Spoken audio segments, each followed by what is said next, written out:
আসসালামু আলাইকুম। সবাই কেমন আছেন? আল্লাহর রহমতে আমরা ভালো আছি। আজকে রাইসা বাজার থেকে কি নিয়ে আসছে। রাইসা আমার সাথে ডাক্তার কাছে গেছিলাম, আমি আমার সাথে গেছিল। যাওয়ার পর বলতেছে আম্মু আমি কেক খাবো। তারপর আর কি করার, চাইছে এটা তো দিতেই হবে, না দিলে মনে কষ্ট যাবে রাইসের। আমার নিয়ে থেকে এই যে 2টা কেক নিয়েছিলাম, এখন এগুলো কাটবে রাইসে।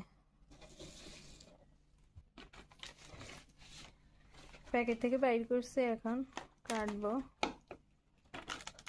আমার নিয়ে কেকগুলোর ক্রিমের মধ্যে মিষ্টি কম, এই জন্য খাইতে ভালো লাগে।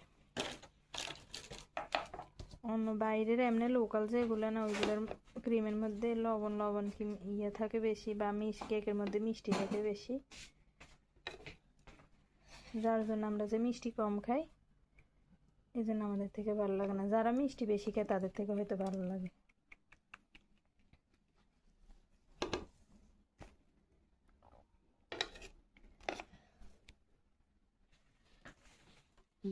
একটা কাটছি, এখন আবার এইটা পিস করে নিই,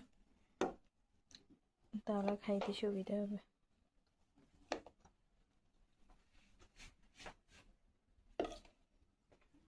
দুটা কেক কাটছি, এখন খাবো। আল্লাহ হাফেজ, আসসালামু আলাইকুম।